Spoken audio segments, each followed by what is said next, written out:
E aí, pessoal, aqui é o Elias novamente, né? A gente está de volta aí para dar continuidade à nossa discussão sobre o período napoleônico. Então, a gente já comentou como foi que o Napoleão chegou ao poder, né? Quais são ali os passos que ele dá em direção à centralização do poder em si, até chegar a ser coroado imperador da França, né? Hoje, pessoal, a gente vai discutir principalmente as questões aí de como Napoleão ele conseguiu, né, tomar algumas medidas para se manter, né, e também para lidar com aquelas ameaças, principalmente externas, ao longo do seu governo. Então, pessoal, não esqueçam, né, façam a leitura do capítulo, façam as anotações, tá certo? Não deixe de me enviar as dúvidas, porque se vocês acumularem dúvidas, lá na frente a coisa pode não fazer mais sentido nenhum, então é muito importante tirar as dúvidas o quanto antes, tá certo? Então, vamos lá para a nossa aula, para a gente poder seguir. Então, pessoal, olha só. Então, Napoleão ele consegue chegar ao poder, é coroado, ele tem uma série de questões a serem resolvidas ali naquele momento, e as coligações começam a fazer pressão contra a França, né? Aquela coligação envolvendo a Rússia, Áustria, Prússia e a Inglaterra. E isso faz com que o Napoleão passe a adotar uma série de medidas contra essas nações, né? De certa forma, a Áustria, a Prússia, aos poucos Napoleão consegue, de certa forma, conter, né, essa ameaça, mas, no entanto, a principal delas é a Inglaterra, porque Napoleão conseguiu vencer várias batalhas, né? Napoleão tem várias batalhas nas quais ele sai vitorioso, na Europa, contra a Prússia, contra a Áustria, né? Ele vai anexando territórios e isso vai demonstrando o seu poderio em relação a essas outras nações. No entanto, no mar, né, o Napoleão não consegue o mesmo sucesso, né? A frota inglesa, né, ela tinha um poder realmente bem mais elevado do que a maior parte das frotas navais naquele momento, o que fez com que o Napoleão tivesse que recorrer a outras medidas para tentar enfraquecer os ingleses, né? Então, olha só, a criação da Confederação do Reno foi, de certa forma, um ataque direto, né, ao domínio da Prússia, e também uma forma de conter, de certa forma, o avanço ali da Áustria. Isso fez com que esses países, de certa forma, declinassem um tanto daquela pressão contra o Napoleão. Mas a Inglaterra é o grande, vamos dizer assim, a grande pedra no sapato do Napoleão, né? Porque a Inglaterra possuía, estava imune, né, de certa forma, dos ataques napoleônicos, tendo em vista que para chegar à Inglaterra era preciso atravessar o mar, e no caso da Marinha Britânica, você tinha uma das principais marinhas da época, que fazia com que Napoleão não tivesse muito sucesso, né, nessas batalhas. Por conta disso, né, Napoleão ele passa então a decretar o chamado bloqueio continental em 1806. E o bloqueio continental ele era o quê? Ele foi uma determinação, né, colocada pelo Napoleão, de que países da Europa ficavam proibidos de comercializar com a Inglaterra. Então, todos os países da Europa ficavam impedidos de comercializar com a Inglaterra, uh, sob a ameaça da intervenção militar napoleônica. Então, Napoleão era simples, né? Se comercializasse com os ingleses, Napoleão iria lá invadir aquele território, e de certa forma isso até funcionou no começo, né? Até porque havia um temor, né? Tanto pelo quanto Napoleão tinha se expandido, como também pela quantidade, né, de vitórias que Napoleão já tinha conseguido ao longo da sua carreira como general, e isso, de certa forma, inibiu, né, pelo menos por algum tempo, alguns desses, algumas nações de comercializar com a Inglaterra. No entanto, pessoal, isso não dura muito, né, porque a França, né, ela não tinha condições de suprir, né, os produtos industriais ingleses, né, que abasteciam a maior parte da Europa. E muitas nações não conseguiam, né, comercializar com a França da mesma forma que faziam com os ingleses. Então isso leva, na verdade, ao rompimento, né, desse tratado, desse acordo, e isso vai levar à invasão de alguns países, né? Claro que alguns vão dizer assim, encontrar formas, né, de contornar esse bloqueio, mas nós temos dois casos assim fundamentais, que foi o caso de Portugal e da Rússia, né? Então Napoleão, quando ele decreta o bloqueio continental, ele queria enfraquecer a Inglaterra, né? Fazer com que a Inglaterra perdesse seus aliados econômicos, se enfraquecesse, e com isso Napoleão pudesse derrotar os ingleses. No entanto, a Inglaterra tinha aliados muito fortes, de certa forma, uma aliança muito forte com alguns países europeus, e isso fez com que, mesmo assim, mesmo com o bloqueio, alguns desses países continuassem comercializando com a Inglaterra, também por conta da insuficiência da França como provedora desses produtos, substituindo aí a Inglaterra. Então nós temos, por exemplo, Portugal e Rússia vão romper o bloqueio, né? Então Portugal ainda em 1807 ou 6 e 7, porque assim, veja, Portugal ficou ali entre a cruz e a espada, né? Porque Portugal era um aliado fundamental da Inglaterra, né? Então a economia inglesa basicamente ela estava atrelada a tal forma da Inglaterra que boa parte da produção portuguesa, né, da economia portuguesa dependia mesmo da Inglaterra. Isso deixou Portugal em uma corda ali bamba, né? Que era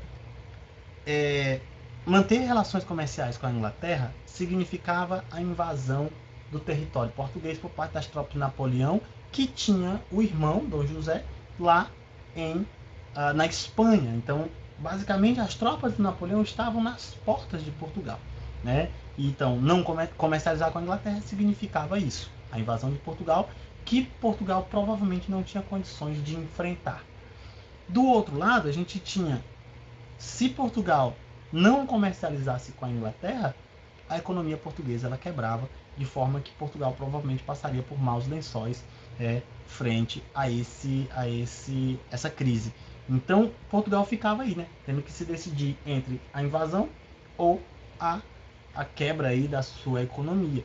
E aí é nesse sentido que Portugal opta, né, pela invasão e mantém as relações comerciais com a Inglaterra.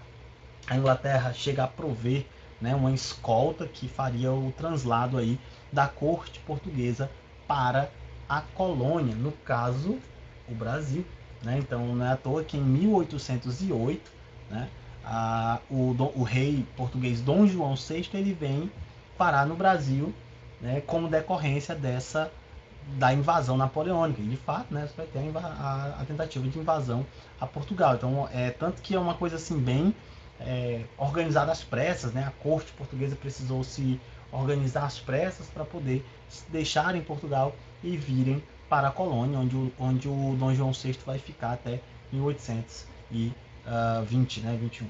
E aí, então, quer dizer, você tem uma ligação, de certa forma, até entre a história do Brasil aí e o processo na era napoleônica, né? Quando, de certa forma, Napoleão obriga o rei português a vir parar no Brasil, tá? Pessoal, outro fator importante é que a Rússia ela também, né, mantém a sua relação com a Inglaterra, né, em 1811, o que leva à invasão da Rússia. Esse momento, né, principalmente ali já 1811, 1812, já se demonstrava o chamado declínio de Napoleão. Então Napoleão ele vai entrar num processo de declínio, né, em decorrência das guerras, de expansão, a manutenção desses territórios, os custos das guerras e a recuperação francesa que não demonstrava muita ênfase, né, ao longo do período napoleônico.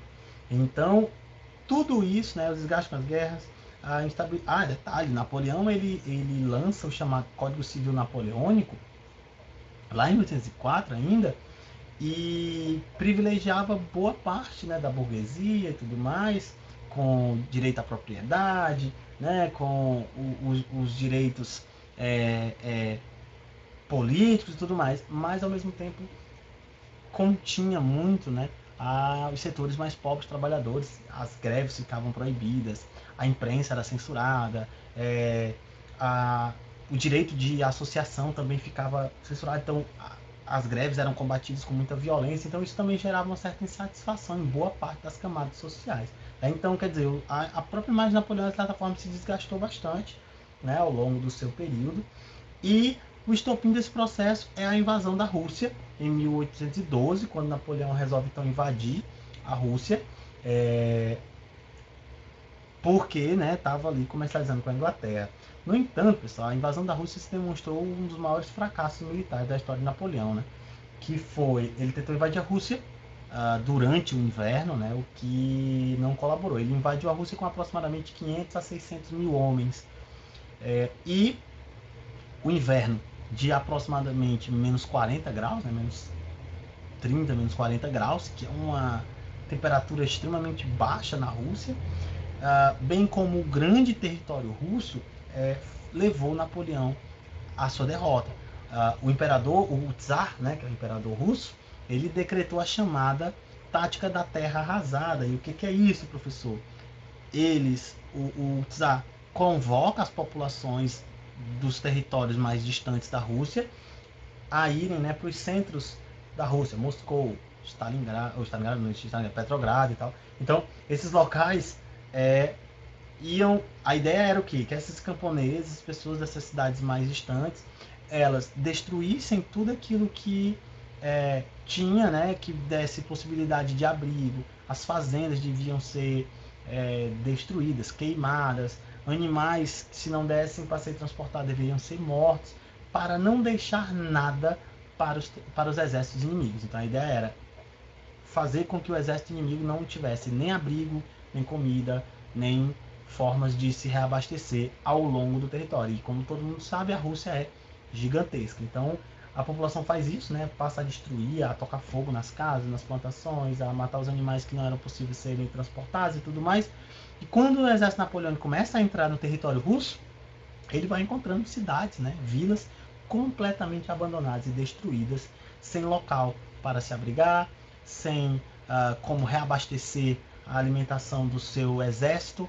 Isso fez com que Napoleão, né, tivesse aí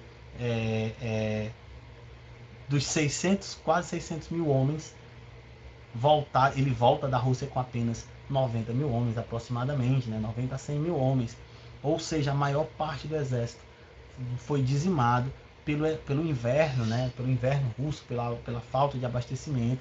Ele chega nas portas de Moscou, mas sabia que não conseguiria lutar e vencer, né, devido à morte da maior parte do exército. Isso fez com que Napoleão batesse em retirada de Moscou, né, evento que marca aí uma das grandes derrotas do Napoleão. E foi um momento aproveitado aí pelas nações, né, absolutistas para dar o ataque final contra o Napoleão, né? Ataque final entre aspas, né? Que é a chamada Batalha das Nações. Ele é derrotado na Batalha das Nações. Aqui, ó, uma imagem do Adolf Northern, que é a retirada de Napoleão de Moscou. Então, quando Napoleão chega em Moscou, a maior parte do exército já havia sido morta pelo frio, né? Pela fome. Não havia condições de lutar, e aí Napoleão bate em retirada da Rússia, né? Uma derrota aí vergonhosa para Napoleão. Então, pessoal, por hoje é só, né? Na próxima aula a gente vai comentar mais sobre o declínio aí do Napoleão, né? Propriamente dito. Então ele é derrotado nas Batalhas das Nações, e isso fez com que o Napoleão, a França, ela chega a ser invadida, né? E aí o Napoleão, ele é preso, né? Exilado. E aí você vai ter o início de um outro período da fase napoleônica, que vai ser o governo dos 100 dias, certo? Então, pessoal, não deixem de fazer as leituras, não deixem de enviar as dúvidas, tá? É muito importante que vocês façam isso para que eu possa estar tirando essas dúvidas, para não ficar nada mal entendido, ok? Então, pessoal, muito obrigado por assistir e até a próxima.